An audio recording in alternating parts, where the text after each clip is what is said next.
Well, I think if you go looking to get spotted, you probably won't. But if you go there looking to improve, you might get spotted. Talk to me about, you've been touring all this year, but then you're going Yeah. to Edinburgh. Tell me about your new show, Yes, going. Gig for Victory. Well, Gig for Victory is the pub landlord summing up the events of the last couple of years and how he nobly strained every nerve, fibre, and sinew in pursuit of his duty to his fellow citizens of not doing anything. And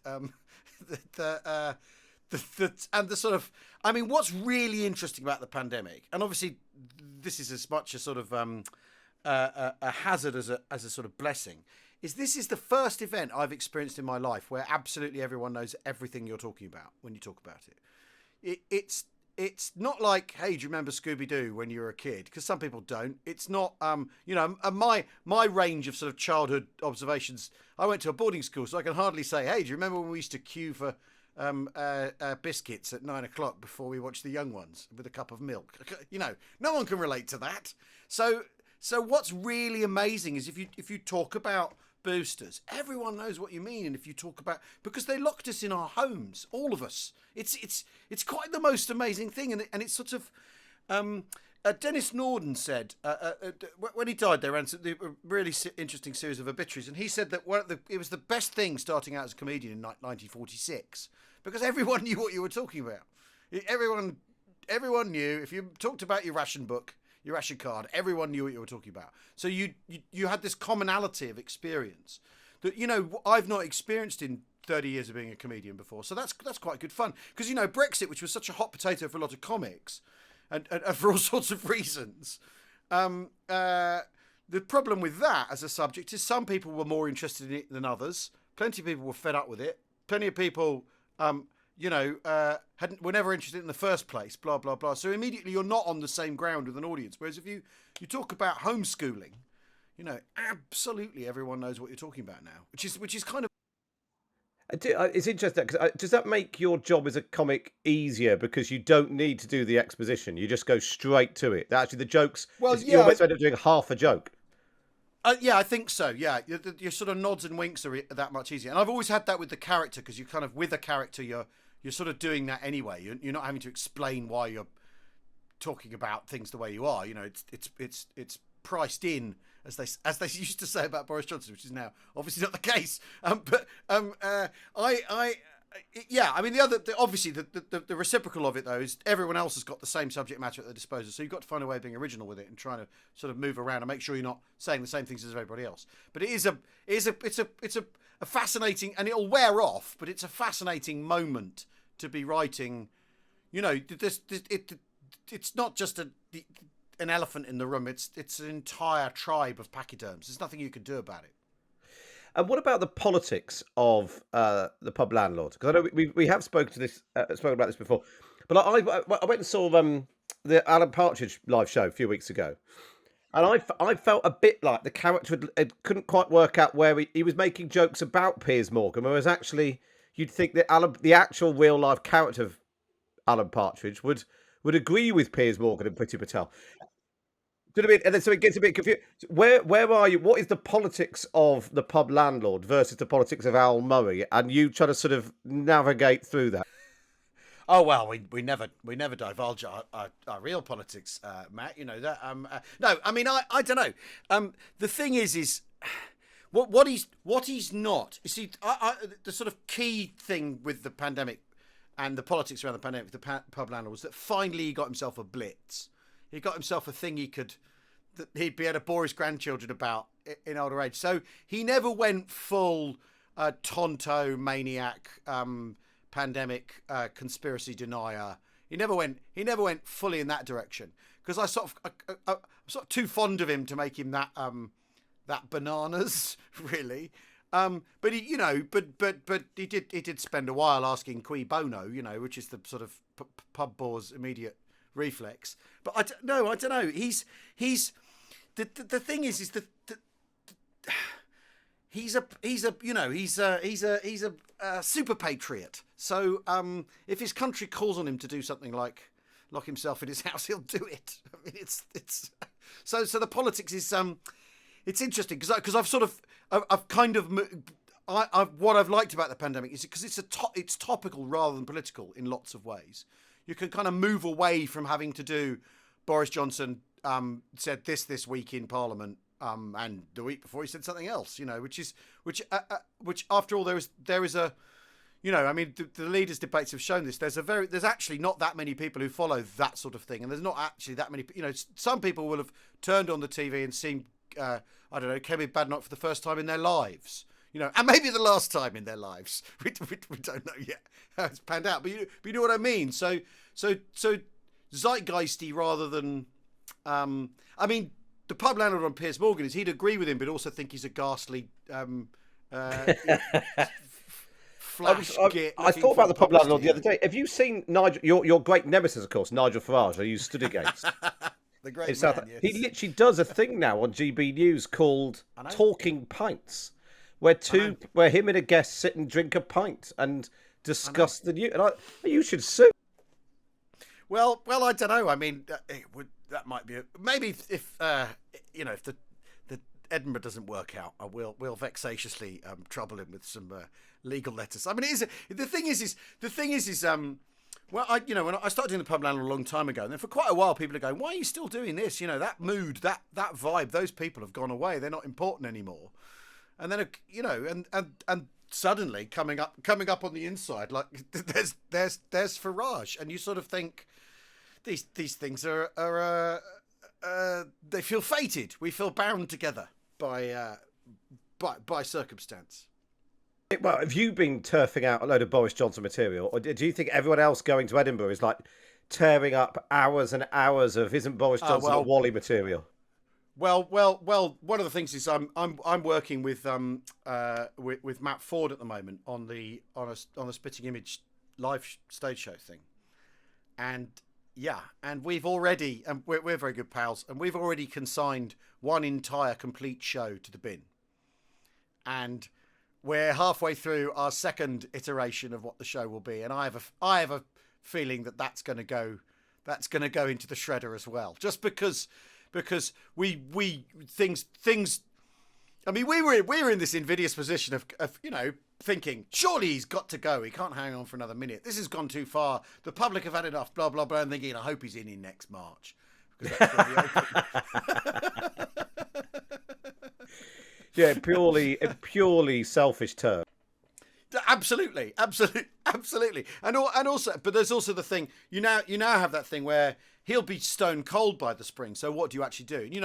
Matt as an impressionist, I mean, he has this problem far more than me because I try and surf year-long waves. Matt is in the position where, when Trump's no longer president, that his Ed Miliband. I mean, I remember him crying bitter tears into his beer about having to lose that impression.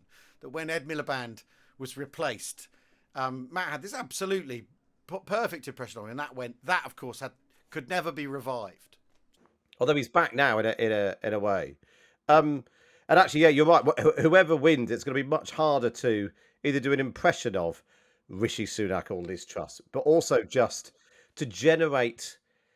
Boris Johnson, like Donald Trump, is a celebrity essentially who became the Prime Minister or President, and nobody else. Yeah, persona as political battering ram. That was the way through bothering having to string an argument and all that sort of stuff together. It's me. Don't worry. You knew where you stood with him and all that. I mean, it's interesting because I've been doing this this Second World War podcast, and we kept being asked during the pandemic about the similarities, and then someone the other day asked us about the Churchill Johnson similarities and all that sort of stuff. And I think I don't think. You can find superficial ones, but I think the really interesting similarity is him and Neville Chamberlain, who Chamberlain is in an incredibly strong position politically when he comes into power. Whole of the Tory party's into him, and it's because of his sort of moral USP that he's an upstanding guy. And by the time he's done, that's in tatters, and that's a similarity. I think that Chamberlain's position in 1937 is completely unassailable politically. And by 1940, he's out, and it's because he squandered the thing that he supposedly brought. And Boris brought, don't worry, chaps, we'll get this done, boosterism, and basically squandered it from an incredibly strong position politically. It's really interesting. There's an interesting parallel there. Yeah. Yeah, because they gave at Boris's last cabinet meeting this week, the cabinet had a whip. Some of these people only joined the cabinet, of course, last week Yeah. against their better judgment. Now, And the first thing they there's do- a question, Matt. But there's a question, Matt. You're new to a job, and there's a whip round, and you've only been in the job a fortnight. I mean, are you gonna what? You're gonna go £1, a fiver? I mean, Particularly you're because, not gonna... if you're like Greg Clark or Robert Buckland, he sacked you and tried to get, you've gone back to serve the country. And the first thing it gets is somebody coming around with like a brown envelope and, there's a big card to be signed. So anyway, they bought him some first editions of Churchill's books about the Second World War. Oh, really? Just to remind Boris Johnson what a book about Churchill is really like, rather than the one that he wrote. Well, I mean, I expect Boris intends history to be kind to him, for he shall write that history, isn't he? I mean, I have to say, a quite interesting spectacle of various sort of political correspondents at the weekend lining themselves up to ghostwrite the book by saying what a fantastic chap he is after all this, really. I think the idea of ghostwriting, anybody's ever tried to write a speech of Boris Johnson knows you can't ghostwrite Boris Johnson. The speech he did this week was completely bonkers because he'd clearly written it himself. That's the whole thing. And so how do you, given everything you're doing right now, so you've got a Spitting Image live show on the cards, you've got Almoe Pub Landlord on tour going to Edinburgh, still doing the history podcast, which bit did you enjoy the most? I tend to enjoy the thing I'm not having to do at the time. So if I'm on tour, I'm mithering about touring and saying, "Oh, I wish we were." I wish I was, at the Imperial War Museum looking at some interesting documents. And when we're doing Spitting Image, basically when we're doing Spitting Image, we're thinking, when are we going to have to put this script in the shredder? Like how much more of this must we endure? But I mean, I have to say, it's really brilliant that the Fringe is. I'm actually delighted that I'm able to go this year because they had these two sort of strange fringes. Well, they didn't have one in 2020, and then last year they had this strange sort of, third capacity, and it tended to be only acts from Scotland, which is some might say is a massive improvement. But it was a really sort of skeleton thing, and I think I absolutely love the Fringe. I think the Fringe is it's the most important arts festival in the world. It's the greatest show on earth and all that. And even, and some things about it are eternal. That there's always an article about how it's not as good as it used to be and it's too expensive to perform at. And even the articles about how it's not as good as it used to be aren't as good as they used to be. That sort of, the eternity of that. And having been going a really long time, you sort of think, that article's 3 days earlier than usual. Like you get that feeling that you've just seen it all before. But it's the most amazing thing. And I'm going for the last full week, and I actually sort of can't wait. And then, I think it's the city I've lived in longest other than London, because I've been going, I've done 20 and 30 years, or something like that, or 24 and 30 years, something like that. So I've been going over and over and over again. So I must have amassed at least a year living there. And my eldest daughter was born there in 1999. I feel completely connected to the place. So it's so exciting that it's happening. Yeah. Yeah. And the pub landlord was born there as well, wasn't he? Yes, he was. Yes, so I feel properly sort of umbilically connected to the place. And every time I go back there, I get very sentimental, and I message my daughter and go, "I'm back in your birthplace" and all that. She's like, "Yeah, whatever, Dad, don't care." But because she after all is born Scots, but then because she lived in London, wasn't allowed her free uni and was most upset about that. So the SNP, they're losing a potential vote if she ever ends up living in Scotland. I mean, it's such an amazing. It is such an amazing place, and like I say, I sort of feel like I grew up there as a comedian. Is it still possible to go there and get a break, or is it somewhere to go and just do the hard yards and actually doing a show every day for a month is how you get better? Is it somewhere you can still get spotted? I think if you go looking to get spotted, you probably won't. But if you go there looking to improve, you might get spotted. And that's the way round. That's the way I always used to. I mean, things have really changed since I was doing it in the 90s, where I was just really majorly into playing the comedy circuit. I'd do sort of 400 gigs a year, and I'd have enough money in the bank to be able to afford to go to Edinburgh and lose money. And I used to regard it as sort of, because you have to do an hour, so I'd see it as a sort of the next grade up. It was the way of getting better, and that's what I was investing in, rather than thinking, oh, is someone going to discover me? Like trying to just get better at being a comic. And so I think if you go there looking for fame and glory, like in anything, but if you keep your eyes down and you concentrate on what you're trying to do, and apply yourself. But now I sound like me when I'm talking to my kid. I've two, I have a 22-year-old, 19-year-old, and I'm going, well, things have changed awfully since the early 1990s when I would buy a copy of Time Out and ring the chap at the pub and ask him for the phone number of the comedy promoter. Like the sort of sheer difference in the world. But I think the fringe should be in it. I think if you're going at it out of for creative capital reasons, then the money, you've got to make sure that you're not worrying about that you're satisfied with what you're spending the money on, which is PR, an expensive flat, pot noodle, misery.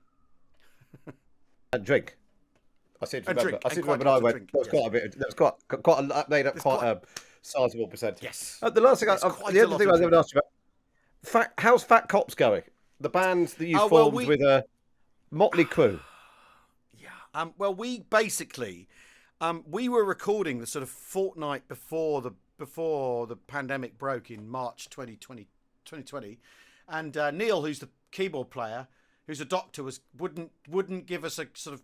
We're middle-aged men who are tactile. He wouldn't give anyone a hug goodbye. And we're going, what's your problem? He's going, oh, this is the big one. This is coming. And basically, we have not been able to reconvene. We've done a couple of shows, but we haven't been able to reconvene to do a recording since all this happened. And everyone's then been thrown back into lots of work, because we've think tankers and journalists and all sorts of interesting people in the band. So so I should explain. Everyone's very busy.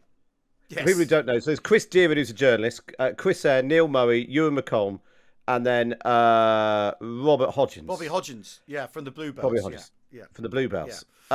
Yeah. Given, if you could have it all, given you had to go at all of this now, would you rather be a rock star or a comic? No, I think the issue with being a rock star is sharing the money, and